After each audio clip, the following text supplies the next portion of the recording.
ভাবুন তো, Latin America আর south Asia দুটো বিশাল অর্থনীতি, ব্রাজিল আর বাংলাদেশ। এই দুটি দেশের মধ্যে দারুণ একটা সম্পর্ক তৈরি হওয়ার কথা ছিল, তাই না? কিন্তু বাস্তবে তাদের বাণিজ্য কি আসলেই ততটাই ব্যালেন্সড বা ভারসাম্যপূর্ণ? আজকের এই বিশ্লেষণে আমরা দেখব দুটি ভিন্ন মহাদেশের এই দুটি পাওয়ার হাউস কীভাবে একে অন্যের থেকে লাভবান হতে পারে আর কেন এই পথে এগিয়ে যাওয়াটা অবশ্যম্ভাবী। $1.8 ট্রিলিয়ন সংখ্যাটা ভাবতে পারেন? এটা শুধু কোনো সাধারণ সংখ্যা নয়, এটা হলো ল্যাটিন আমেরিকার সবচেয়ে বড় অর্থনীতি, ব্রাজিলের নমিনাল জিডিপি। এর থেকেই বেশ ভালো করেই বোঝা যায় গ্লোবাল সাপ্লাই চেনে ব্রাজিল আসলে কত বড় একটা খেলোয়াড়। খাদ্য, জ্বালানি থেকে শুরু করে কাঁচামাল উৎপাদনে বিশ্বমঞ্চে ব্রাজিল একটি অনিবার্য নাম।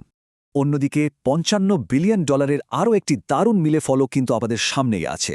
এটা কি জানেন? এটা হলো বাংলাদেশের একটা রিসেন্ট এক্সপোর্ট মাইলস্টোন বা রপ্তানি আয়। এশিয়ায় যতগুলো অর্থনীতি খুব দ্রুত গতিতে এগিয়ে যাচ্ছে, বাংলাদেশ তার মধ্যে অন্যতম। একটি বিশাল ম্যানুফ্যাকচারিং বা উৎপাদনমুখী জায়েন্ট হিসেবে দেশটি কিন্তু এখন নিজেকে বিশ্ব দরবারে বেশ পোক্তভাবেই প্রতিষ্ঠিত করেছে। ওকে, তাহলে আমরা এই বিশ্লেষণে কি দেখছি? প্রথমে আমরা এই দুটি উত্থানশীল শক্তি নিয়ে জানব, তারপর দেখব তাদের বিশাল ট্রেড ইমব্যালেন্স বা বাণিজ্যিক অসমতা। এরপর ব্রাজিলের অর্থনীতির মূলস্তম্ভ, বাংলাদেশের জন্য থাকা সুযোগ, বাণিজ্যিক বাধা এবং সবশেষে কিভাবে সামনের দিকে সেতুবন্ধন তৈরি করা যায় সেটা নিয়েই কথা বলব। তাহলে শুরু করা যাক প্রথম অধ্যায় দিয়ে। 1. Two emerging economic powerhouses, মানে উত্থানশীল দুটি সম্ভাবনাময় শক্তি কিভাবে গ্লোবাল মার্কেটে একে অন্যের পরিপূরক পাজল পিস হিসেবে কাজ করতে পারে, সেটাই আসলে এই পর্বের মূল ফোকাল পয়েন্ট। আসলে এখানে মূল বিষয়টি একটা চমৎকার পাজেলের মতো। একদিকে আছে ব্রাজিল, যাদের রয়েছে প্রচুর প্রাকৃতিক সম্পদ, 210 মিলিয়নের বেশি জনসংখ্যা, এবং তারা কমোডিটি রপ্তানিতে একেবারে বিশ্বসেরা।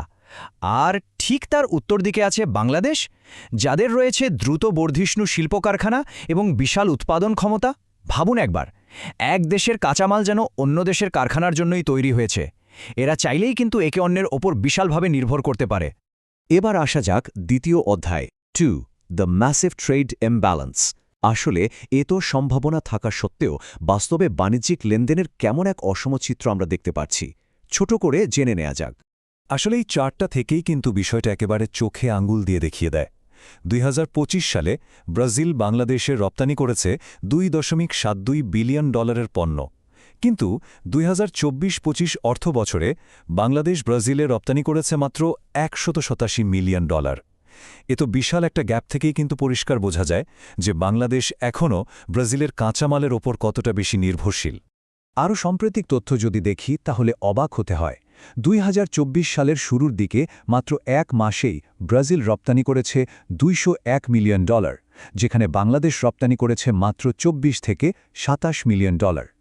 এটা আসলে একটি স্ট্রাকচারাল ডিপেন্ডেন্সি বা কাঠামোগত নির্ভরশীলতা নির্দেশ করে, আর ঠিক এই জায়গাটাতেই আমাদের চিন্তা করার বিশাল একটা প্রয়োজন রয়েছে। এইবার আমরা তৃতীয় অধ্যায়ে যাব। 3. ব্রাজিলস ইকোনমিক পিলার্স। 8.5 মিলিয়ন বর্গ কিলোমিটারের এই বিশাল দেশটির অর্থনীতি আসলে কোন কোন পিলারের ওপর দাঁড়িয়ে আছে, আসা যাক সেই চিত্রে। ব্রাজিলের বিভিন্ন সেক্টর কিন্তু তাদের ভূগোলের মতোই বেশ বৈচিত্র্যময়। যেমন ধরুন, সেরাডো অঞ্চলে আছে তাদের শক্তিশালী কৃষি, বিশেষ করে সয়াবিন, চিনি এবং গরুর মাংস। আমাজন অঞ্চলে রয়েছে আকরিক লোহা বা আয়রন ওরের বিশাল খনি। আবার দক্ষিণ পূর্ব অঞ্চলে, বিশেষ করে সাও পাওলোতে, অটোমোবাইল এবং অ্যারোস্পেস ইন্ডাস্ট্রির বিশাল অবদান রাখছে। এর পাশাপাশি সেবা খাতে আছে উন্নত ফাইন্যান্স এবং টেলিকমিউনিকেশন। এই বৈচিত্র্যই আসলে ব্রাজিলকে এত বড় একটি অর্থনৈতিক শক্তিতে পরিণত করেছে। এবার একটা নির্দিষ্ট তথ্যের দিকে তাকাই। বাংলাদেশের তৈরি পোশাক শিল্পের কথা তো আমরা সবাই জানি, কিন্তু এই শিল্পের অন্যতম প্রয়োজনীয় উপাদান তুলা বা কটন আসলে আসে কোথা থেকে? জানলে অবাক হবেন, বাংলাদেশ তার মোট তুলা আমদানির প্রায় 23% কিন্তু আনে ব্রাজিল থেকে। এটা শুধু একটি পরিসংখ্যান নয়, এটা বাস্তবিকভাবে প্রমাণ করে কিভাবে ব্রাজিলের কৃষি সরাসরি বাংলাদেশের সবচেয়ে গুরুত্বপূর্ণ খাতে জ্বালানি যোগাচ্ছে। এবার চতুর্থ অধ্যায়, 4. Opportunities for Bangladesh. কথা হলো বাণিজ্যের এই যে এত বড় অসমতা, এটা কিভাবে দূর করা যায়।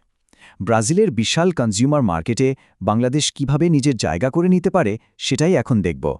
বাংলাদেশের জন্য এখানে দারুণ কিছু সুযোগ কিন্তু খোলা রয়েছে। প্রথমত, রেডিমেড গার্মেন্টস বা তৈরি পোশাক। আনন্দের বিষয় হল ব্রাজিলে বাংলাদেশের আরএমজি রপ্তানি সম্প্রতি ২৬% বৃদ্ধি পেয়েছে। দ্বিতীয়ত, ফার্মাসিউটিক্যালস বা ঔষধ শিল্প, যেখানে বাংলাদেশ সাশ্রয়ী দামের জেনেরিক মেডিসিন তৈরিতে বিশ্বজুড়ে সুনাম অর্জন করেছে। তৃতীয়ত, আইসিটি বা সফটওয়্যার এবং আউটসোর্সিং। এবং চতুর্থত, অ্যাগ্রো প্রসেসিং বা কৃষিজাত পণ্য, বিশেষ করে হালাল ফুড। এই সেক্টরগুলো থেকেই কিন্তু বাণিজ্যিক চিত্রে দ্রুত একটি পরিবর্তন আনা সম্ভব। পঞ্চম অধ্যায়ে আমরা দেখব 5 ওভারকামিং ট্রেড ব্যারিয়ার্স। এত সুযোগ থাকা সত্ত্বেও আমাদের কিছু বিশাল কাঠামোগত এবং লজিস্টিক বাধা কিন্তু পার হতে হবে। গন্তব্যে পৌঁছানোর রাস্তা একেবারেই মসৃণ নয়। আসলে এখানে মূল চ্যালেঞ্জ হল তিনটি। প্রথম বাধা হল দূরত্ব এবং লজিস্টিক। সাউথ এশিয়া থেকে সাউথ আমেরিকার দূরত্ব এতটাই বেশি যে যার ফলে শিপিং কস্ট অনেক বেড়ে যায়। দ্বিতীয় বাধা হল ভাষা। ব্রাজিলে পর্তুগিজ ভাষার প্রচলন সবচেয়ে বেশি, তাই ব্যবসায়িক যোগাযোগে একটি বড় গ্যাপ তৈরি হয়। এবং তৃতীয় বাধা হল ব্যুরোক্রেসি বা আমলাতান্ত্রিক জটিলতা।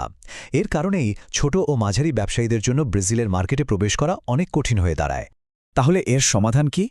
এই ৩টি ধাপেই কিন্তু এই সমস্যার সমাধান করা যেতে পারে। ১.